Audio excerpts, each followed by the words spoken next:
just the title. And there are one or two notes. So this will be available later, but just to mention now, because some of you may ask, do visit my blog, Adrian Pronchart. If you just Google Adrian Pronchart, you'll find it. And I recommend, well, I recommend all of it, but certainly I recommend that you look at the story of sounds on that chart, which is up to about, I don't know, 20 or 30 episodes now. Also, my Demand High blog will be of interest to you. The Sounds app, which I highly recommend, done with Macmillan, is available from the App Store. Do have a look at that. It's good for your students too. My book, Sound Foundations by Macmillan.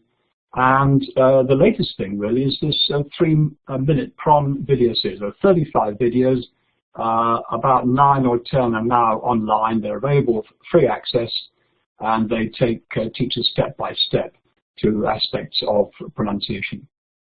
So that's the promotional bit. Let's get on with the show. And I'm looking forward to this, and looking forward to meeting up with various of you at various times in various places.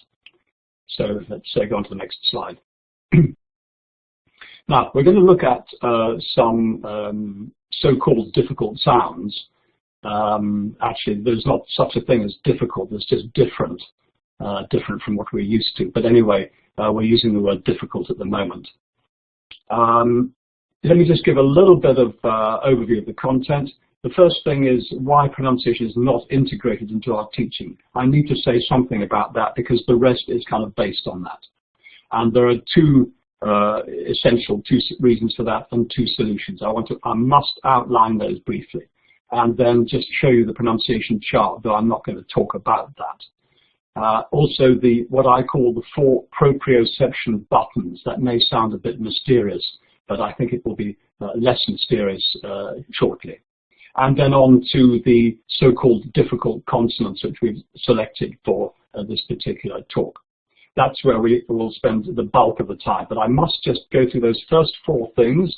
And so let's go on to the first part. You've probably heard me say that pronunciation is the Cinderella of language teaching. That is to say, delightful, necessary, but excluded. And we teachers tend, for one reason or another, to focus on grammar and vocabulary.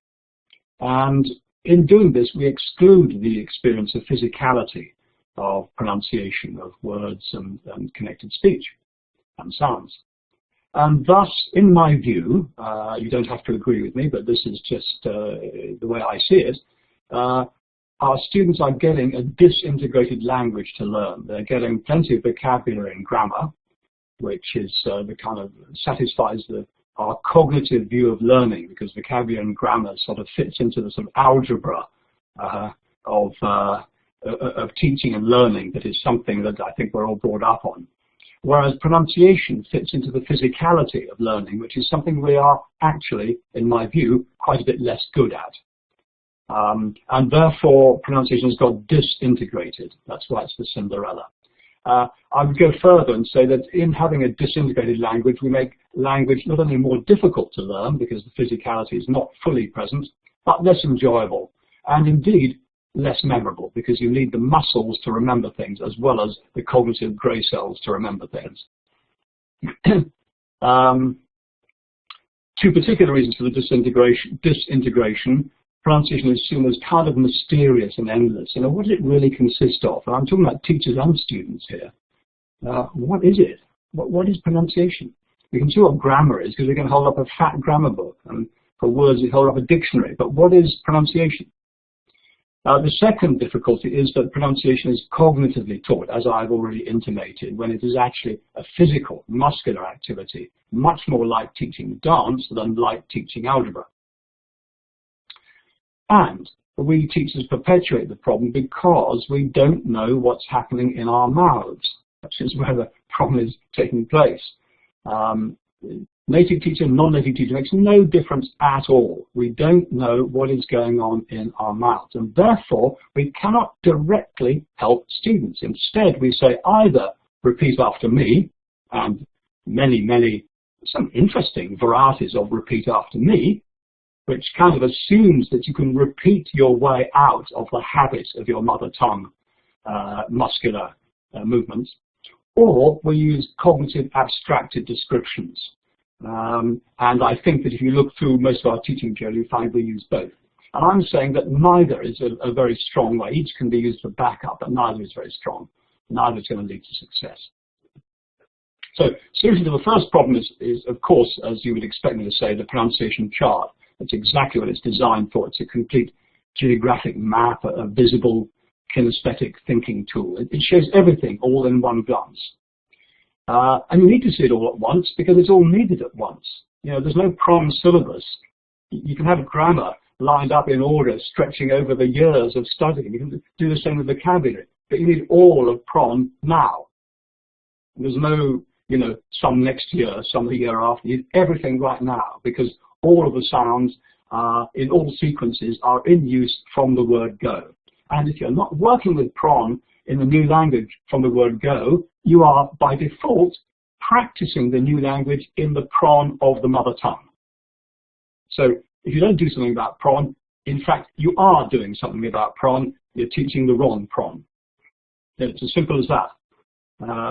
You can't not teach pron. You are teaching pron, and you're either teaching the pron of the new language or you're reinforcing the mother tongue pronunciation for the new language. So anyway, a solution to the first problem is this. I'm not going to go over it, but as you can see, here are the vowels, front of the mouth, back of the mouth, top of the mouth, bottom of the mouth, center of the mouth. Tongue forward, tongue moving back. Tongue forward, open the mouth a bit, tongue forward, tongue moving back. Open the mouth a bit more, tongue forward, tongue moving back. Okay. Diphthongs over here, as you can see. And here we have got the consonants. Front of the mouth, back of the mouth for the places. Front of the mouth, back of the mouth for the friction sounds. Front of the mouth, back of the mouth for the nasals. Semivowels, linking sounds are two kind of cousins which actually have something in common and are confused by some mother tongue speakers, and the odd one out. So there is the pron chart. Let's move ahead. Solution to the second problem is physicality. Reconnect with the muscles that make the pronunciation difference. And as I said before, this must begin with the teacher. The teacher must know what he or she is doing with mouth, muscle, and breath. And that's really a large part of what my pronunciation teaching is about, whether it's the online stuff, which you can visit in those 3-minute videos, for example, or my blog. Thus, pron teaching is essentially physical or kinesthetic knowledge. It is not essentially cognitive. Now, you can go on a phonetics course at a university, that's fine. But actually, in my view, it's not going to do you a lot of good for helping your students. That is learning about, that is technical, it is cognitive, it's scientific knowledge, very useful for scientists, but not useful for language learners. Language learners need direct contact in their throat, in their mouth, and with their breath. Now, the term for this direct contact, the direct sensing of what your muscles are doing, is proprioception. It's kind of like kinesthetic knowledge, but proprioception is very specific. It's a term from neurology, and it refers to the inner knowing or sensing of what our muscles are doing. If you learn a new physical skill like knitting, or typing, or skiing, or juggling, or a musical instrument, you have to revisit the muscles that are doing the work and connect with those muscles in order to get behind habits that they've already got and establish new habits that are useful for the new skill being learned. I mean, exactly the same for language. Therefore, this is rather more like learning a dance than learning algebra. Physical learning, not a cognitive learning. Cognitive comes into it, of course, but essentially it's physical. So the solution to the second problem then is to help students to connect direct with the muscles. And this is where, so this is learning proprioception. We do this as kids, we do this as babies, as I say, we do it when we're learning new physical tasks. And essentially, there are 4 core muscle buttons. People like buttons, so I talk about buttons. People are pressing buttons on computers all the time. So rather than go into sort of the biology I'm just talking about buttons. The first one is the tongue button. You've got to reconnect with that. It moves forward and back, essentially, but it also curls up. The lips essentially are spread and slightly back or rounded and forward. They do other things, but that's essentially the movement. Jaw and tongue, that also moves up and down. So, and then the voice, it can be on and off. Now, if I can help my students to recontact just those 4 things and do them at will, intentionally, I mean, in their own language, they're doing them all, they're using them all every day, habitually, but we've got to get behind the habit to re-establish the contact afresh so they can learn new habits and not be governed by the old habits, the old movements of the sounds of the mother tongue. So, 2 solutions, the chart as a map and learning proprioception. Now, we're going to go on to some consonants. Just to say, and to remind you, probably you already know this, but let's just be clear. Vowels really don't have any restriction to the airflow. It's just a shape in the mouth and a shape of the lips and a volume which gives a resonance. E, U, ah, eh, ooh, ah. These are just shapes. There's no restriction to the airflow. Consonants, however, most have a restriction. And that restriction is mostly through the mouth. Not all of them, but mostly through the mouth. And a restriction means a restriction to the airflow, and a restriction to the airflow basically means that that 2 surfaces in or around the mouth come together in some way to slow down or restrict the airflow. Now, since we can find those surfaces, we can locate where the sound is made. So consonants you can kind of locate. Vowels are more slippery because you can't quite locate them. They're a shape, not a particular location. So let's go on with a few of these consonants. And now I'm going to ask you to do some work. I can't hear you, but you can hear me. So we're going to work with this sound, a couple of sounds right now.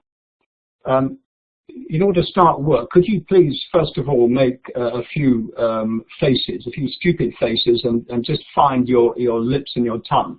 So, get your tongue going, your jaw going, your muscles going. Don't be afraid to look like an idiot, because we're all idiots, really. Okay, make a few faces. Right. Now, that is the bit you're going to be working with right now. So, first of all, could you make this sound? As in for, or off, or fish. Now, I'm assuming you're making that sitting at home or at school. So there you have a sound. As you notice, the breath comes out without stopping, but there's no voice. It's an unvoiced sound. Question, what are the 2 surfaces you use to make that sound? Where is the restriction? All right, you're telling me it's with the teeth and the lip. Specifically the top front teeth and the lower lip. You put those 2 together and then you get that sound. Now, make the sound again and ask yourself, what is your tongue doing while you're doing this? Okay, so the teeth and the lower lip are together but not too strongly. The air is pushed out by lung pressure. What's your tongue doing? Well, actually it's not doing anything. It's sitting at the bottom. The tip may be touching the inside of your lower front teeth, or it may not be. It doesn't matter. It's not doing anything. So now what we're going to do is to make that sound, and this time put your attention on the tip of your tongue and bring the tip of your tongue forward to replace the bottom lip. Okay, so you're going to have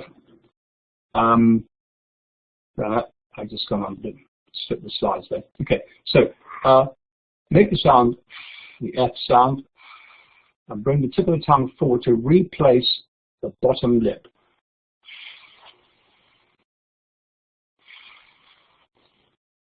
I don't know if you can see or hear that, but in bringing the tip of my tongue forward to replace the bottom lip, I move from the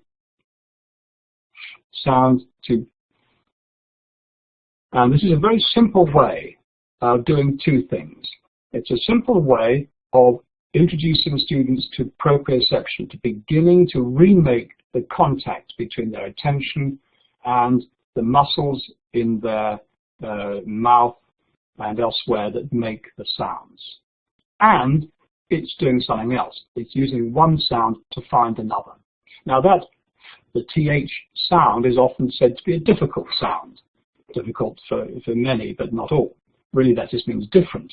But different can mean that people find difficulty. And here we're moving from two surfaces, which are the front teeth and the lip. We replace the lower lip with the tip of the tongue by just bringing the tongue forward ever so slightly. And suddenly we've got this sound here. And in doing that, students are putting their attention into, in this case, the movement of the tongue. Slightly forward, and then the movement of the tongue, the tip of the tongue against the teeth. So this is a way of finding the sound as in Thor or fifth. And what we've done in chart terms is we've started at the front here. All of these are friction sounds. That means you don't stop the breath. The breath is continuous, and therefore the sound is continuous until you run out of breath. This one is unvoiced. Its voiced version is here, of course. So here's and this is right at the front. It's right at the front because this is the frontmost friction sound there is with the teeth and the lip. Now, by putting the tongue forward, we're actually bringing the sound back a bit, because now when you make this sound, you are just behind that lip. The sound has moved back slightly. It's a slightly further back sound. And now we've got this sound. Still using the top front teeth, but now the second articulator is the tip of the tongue instead of the top of the lower lip. And of course, here's the voiced counterpart. So let's take that sound, which we've now discovered. Now, you can't really hear me say this because it's an unvoiced sound and very quiet. But here we are. I'm saying this sound as in Thor and fifth and three and thing. So there's the sound. It's not possible to make it very loud because you distort it. I'm saying this sound. And I want you to notice, please, that you are, once again, making this with the tip of your tongue more or less against the bottom edge of the front top teeth. Now, often when we're taught this sound, we're told you've got to stick the tongue out between the teeth, sort of like this. I don't know if you can see that. But it's not true. The tongue doesn't necessarily even have to be visible. It is just the tip of the tongue articulating quite lightly against the lower edge of the top front teeth.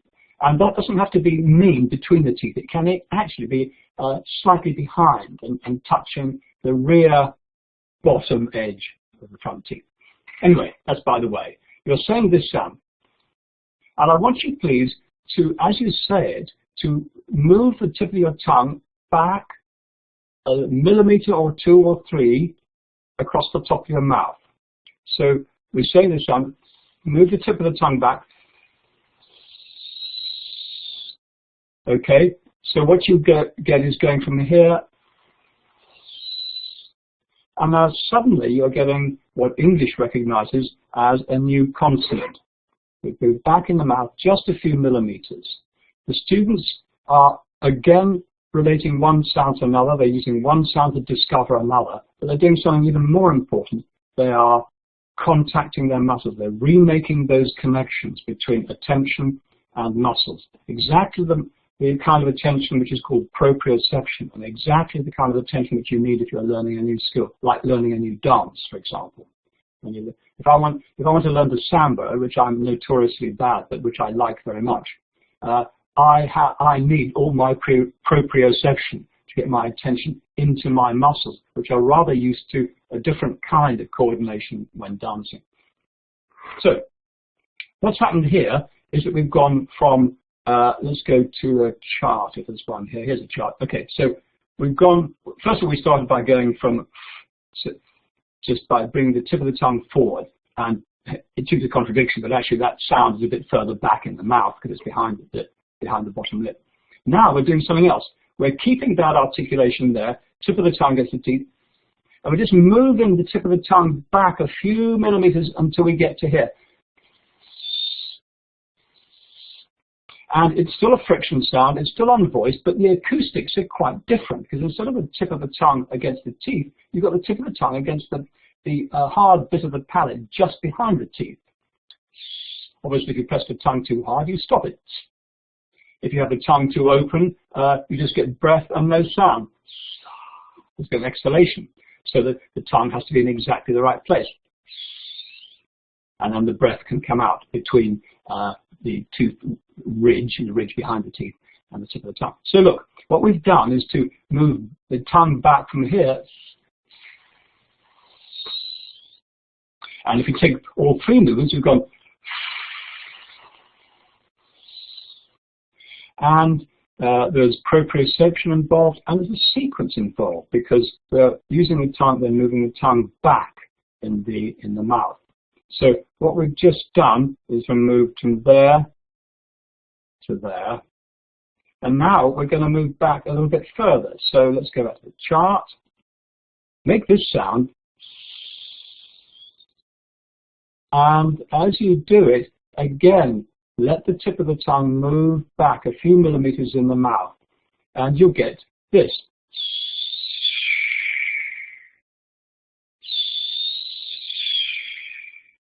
I don't know how well you can hear that, because again, it's unvoiced. But try it for yourself, and you'll just notice the acoustic difference, which English says is a whole different consonant. Other languages might say, well, it's not a consonant, but anyway, each language makes its own decisions. For English, that's another consonant. So we've gone from, and all we've done is take the tip of the tongue back. Now, as you do that, the tip of the tongue is now likely against the hard palate, as you can feel. It's gone back a few minutes. Air is coming out between the tip of the tongue and the palate. And if you're not quite certain about this, you become certain by doing this, because if you're not certain, it's because you're not used to, and your students may not be used to, the proprioception, the sensing of what's happening. My point is that it's hard to teach prawn, it's hard to learn prawn until you start to sense what's happening in your mouth.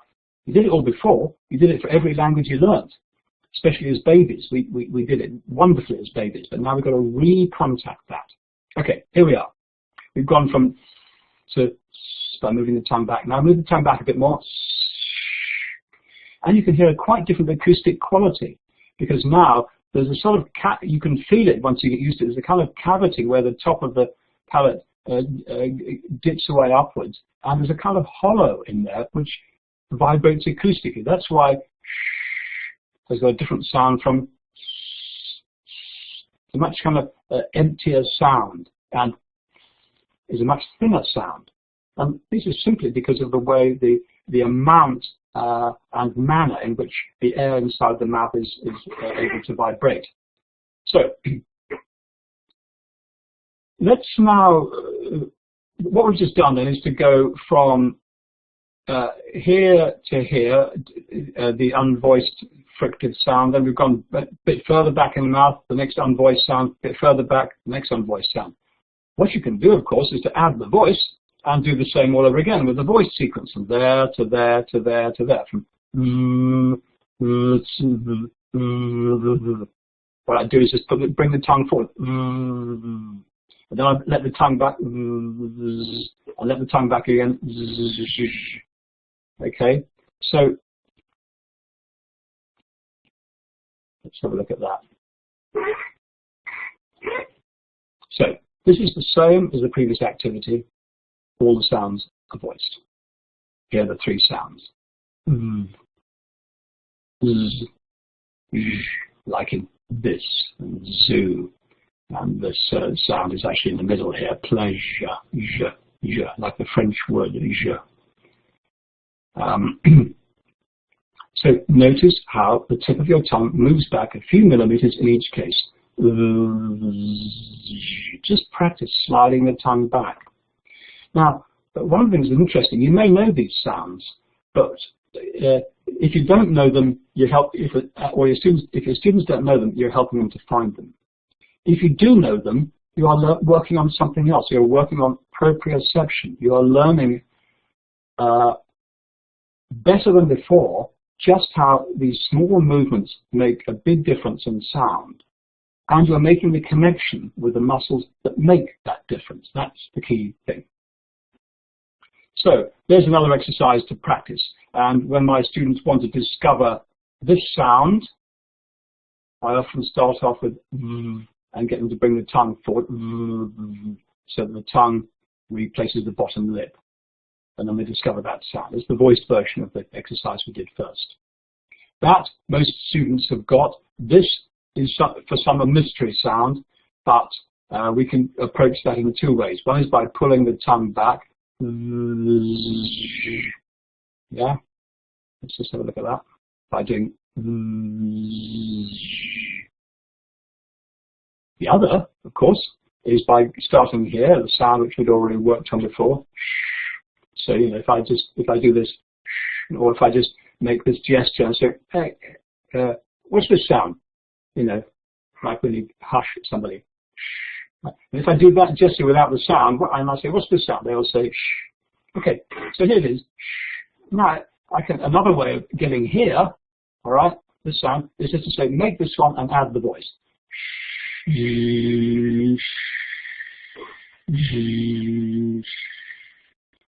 That's switching the voice on. So, okay, so this is working on new sounds, this is connecting sounds internally, and most important of all, this is developing proprioception. Here's another one. This is fun. We're going to slide now from to. We've done that in the last exercise, so do that, could you?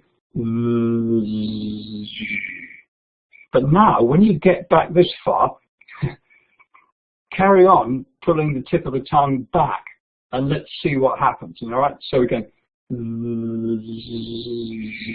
further back, and as you pull the tip of the tongue back, it retroflexes up, and the tip of the tongue is now sort of, as it were, pointing up in the mouth at that hollow bit where the palate is. And it hasn't got a second surface anymore. It's lost it because the roof of the mouth slopes away. So, and then tip of the tongue back as you pull it back, and you get this English R sound. Let's have a look on the chart, see how it looks. So here we are. We've gone, take the tongue back,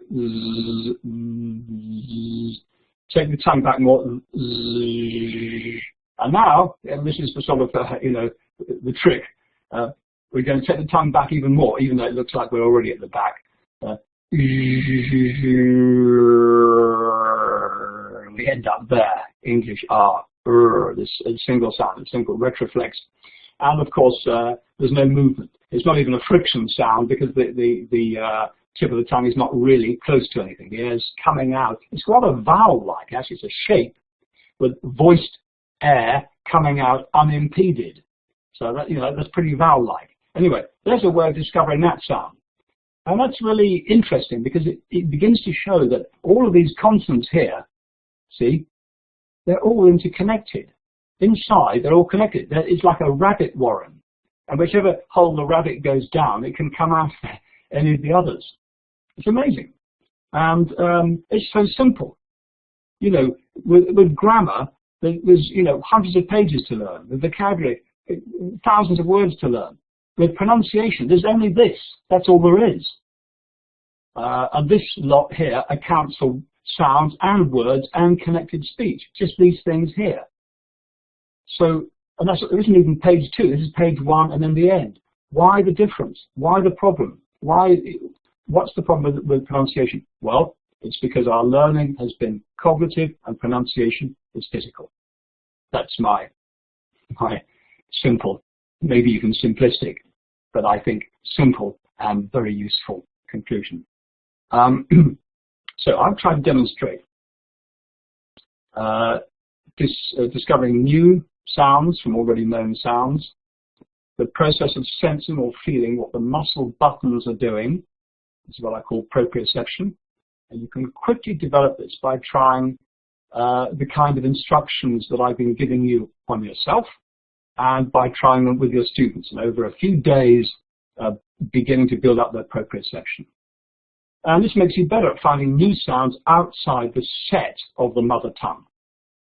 And you can't do this by repetition. That's my point. You can't do it by repetition. You can't do it by just, or you can't do it by cognitive descriptions. You've got to do it by proprioception. Here's one further little thing which we'll just do quickly, and then we'll have some questions. Okay, so this sound, so now what you can see what we're going to do now. We're going to make this from here with a different approach. So say okay, that's this sound here. Now, if you pinch your nose, you'll see that all the sound is coming through your nose. When you pinch your nose, the sound ought to stop. And your tongue is why is the air going through your nose? Because if you feel it, yeah, your voice here, the air is coming up your throat, but it can't get out your mouth because your tongue seals it very nicely all the way around. Now keep saying put your attention in your tongue and release the tip from just behind the teeth and curl the tip back a little so that the air can come out over the top. So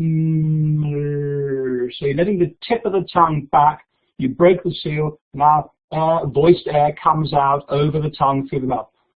Through the nose, now through the mouth.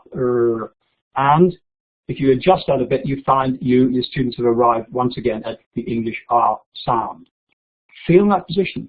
I tell my students, take a snapshot of that. Take a muscular snapshot. There's the position. Feel it. Put your attention in it. That's the proprioception. And we've discovered the sound by a different route. So what we did there was starting here. These are the three nasals. It stopped in different ways, but this one stopped with the mouth, with the tongue sealing the mouth inside the top teeth. And then let the tip of the tongue back in the mouth, and you end up here. And finally, you can do the same thing again. Start with the sound, air coming through the nose, and this time leave the tip of the tongue in place, but let the sides of the tongue down, and you'll get this sound here. Leave the tip where it is, let the sides down, and air now flows through the mouth over the sides of the tongue. So just do that again. Letting the sides down. Keep that position, okay, hold it, and suck air in. And you should be able to feel the cool air over the sides of the tongue, which is telling you what's going on there.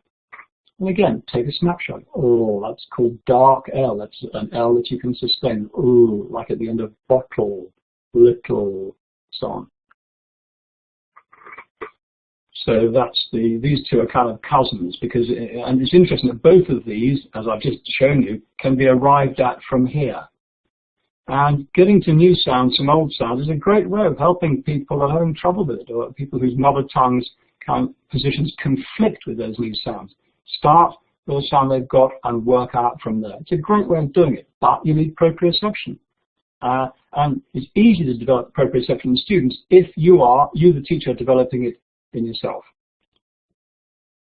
Steps to practicing new sounds. Get them to experiment with any sound, whether it's wrong or right.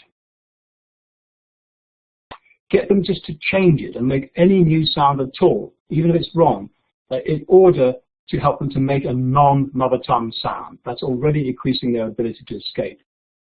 Get them to listen to the differences between all their classmate sounds, not wrong, right, but just, can you hear the difference? Can you hear the difference? Oh, interesting, we're making a difference. That's great. And enjoy all that. Don't feel you've got to go in and, correct everything. Just enjoy them escaping from mother tongue. That's a big achievement. And then you can start to select and point out, well, look, listen to that one, listen to that one. Can you make it a bit more like that? So in other words, it's not a matter of being right, it's a matter of inquiry, it's a matter of discovery. Can you notice what you're doing? Rather than, yes, you're right. Tell them when they're right, but the emphasis is on the discovery. Identifying sounds say a sound once yourself, like this, E. And then instead of getting the class to repeat it, get them to listen internally in their inner ear. So they are hearing your voice, E, in their inner ear, and then ask them to say it aloud, E. So it's like the teacher says, E, couple of seconds silence, and then get them to say it. In other words, they don't repeat straight away, but they listen internally, develop the inner ear. That's really great for pronunciation and vocabulary and language generally. When you're getting a new word, you can say, like, you know, so as we say, take the first word, take. So I say, okay, class, listen to this word, take. Just listen internally. And then I say, right, how many sounds? Take. And what that gets, it doesn't matter if they say 2 or 3 or 4, it doesn't matter if they're right or wrong exactly. It's just ask them internally, listen on the side, and divide it up, take. And very quickly they get quite good at counting the number of separate sounds, even if they can't say them well. And then check, hold your fingers up. Okay, what's the first sound? A. Yeah, that's right. Now join those sounds together like that. Take. Okay. And once they've done that, you can then get them up to the chart to point out a word on the chart. So you've got T, A, K. It's such a relief for them to find, at last I've got a way to label these inner mouth movements. You know, that one, then that one, then that one. But some are alphabetic letters and some aren't, doesn't matter. You don't need to teach phonetic symbols. There's only 44 of them. They pretty soon get the hang of it. So, A, K. So in other words, you say the new item vocabulary, ask them just how many sounds, not to get the right answer, but just to get them separating the sounds. Go through how many sounds, get them to join the sounds together so it sounds like a nice English word again, and then get someone up to the chart to try and find it on the chart. Don't do that with every word, but just do it, you know, a few times, several times in a lesson. Yeah. So there's further information, which is what I showed you at the beginning. This is the app, by the way. So there is, in ordinary QWERTY keyboard, there's the phonetic chart, actually, that uses a keyboard now. So with these games, you're getting a word like that, and you have to find the phonetic symbols, and you hear it as well. With this one, you're given the phonetic symbols, and you've got to spell it in ordinary spelling. And actually, with this app, you can do all 4 skills. You can speak, listen, read, and write. So that's that.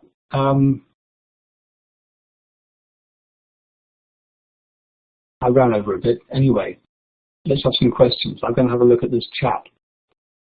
Henry, have we got any questions that you'd like to draw my attention to? Because I haven't been watching this. Yeah, I've kept my eyes on it. Thanks for the talk, by the way, Adrian. Lots of positive comments coming in there. So we had a few questions earlier on referring to the chart, and there was a few people who weren't quite sure what the top right symbol was. So for our first question, Adrian, can you just clear up what that signifies? This is primary stress, secondary stress, just as you get it in the dictionary. These are the intonation symbols according to discourse intonation, essentially 5 movements of intonation. So stress and intonation is what makes bits of language into connected speech. Most teachers prefer to draw lines on the board or to use their hands, but anyway, that's what that is. Great, thank you. A question that came in near the beginning as well was from someone in France who's teaching French students, and they were saying that French people have a habit of making stresses on the last syllable of words, whatever the word is. Is there a method or strategy or a simple range of tips that you could pass on to try and help them get round that? Well, yes. I mean, obviously, stress is incredibly important, especially in English, because a lot of what at least a native speaker needs in order to recognize what's being said are the stress signals. And other languages which use stress differently do not have those same signals. The place to start, of course, is when learning vocabulary, because vocabulary does have built-in stress. And so with our students, we need to practice those stresses. And what I find very useful is to help students to practice the wrong as well as the right stress. You can see I'm not a behaviorist. I don't think that practicing wrong things, experiencing wrong things leads to wrong. So if we take the word packet, the stress on the first syllable, I can say to my students, say packet, and they say packet maybe. But then I want to say, now, put the stress on the wrong syllable, and we're going to get paquette.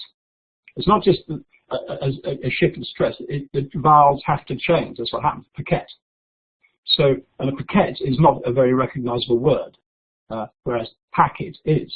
So when I'm teaching a word and my students are having trouble with the stress, I get them to stress each syllable in turn so they can voluntarily, again, this is a kind of proprioceptive activity, voluntarily put it in different places. They can feel what their muscles are doing. They can hear with their ear what has resulted from their muscles doing it differently.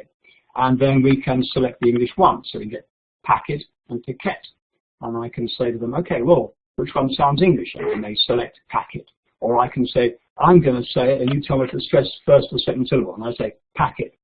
And so, in other words, don't just get students to repeat the right stress because they don't necessarily know that they've done it right. They've got to feel in their mouths and in their musculature the wrong one in order to be able to choose the right one. We're not behaviorists anymore. There's no need to be behaviorist. There's more to say, but anyway, that's all this time for. Yeah, that's it. No, that's okay, great. A more general question came in from Viviana, Adrian, and she wanted to know your opinion on how much time teachers should spend on teaching pronunciation specifically. Well, an interesting one. And this is what I say, and you may or may not believe me. I think that right at the beginning, we need to create an interest and an importance for sounds. And that can be done, I would say, in the first 2 or 3 lessons with, a 20-minute focus in each lesson. Thereafter, when this chart is in circulation, you don't really need to spend time at all. It's just all the language that is coming up is because of what's in the course book or what's in your grammar and vocabulary syllabus. Pronunciation is the way of giving practice with every time they are repeating or practicing stuff, bring the pronunciation in. We don't need pronunciation lessons. It's there all the time. It's one of the things that is constantly upgraded. So I would say you don't really need to spend time on it at all. You just need to get this tool and this intention and some activities into circulation so that whenever you're doing the other 2 things, grammar and vocab, you are all the time upgrading prom. So I don't think it's very time consuming. Excellent. Okay. We've got Adrian for a few more minutes yet, everyone. So if there's some more questions you'd like answered, please write them in the chat box for us. And we can probably deal with 1 or 2 more. Someone's asking, it's Ina from Ukraine, what are the muscle buttons, Adrian? Could you just go over that for her again? By muscle buttons, I refer to the main muscles that students can easily identify that make the main differences between sounds within and between languages. And you'll find those on this PowerPoint. I think it's near the beginning. And there are essentially 4 of them. Let me just see if we can get there in time. Here we are. The tongue, the lips, the jaw, and the voice. Those are the 4 core, what I call muscle buttons. These are my own terms. They're not terms from linguistics or phonetics.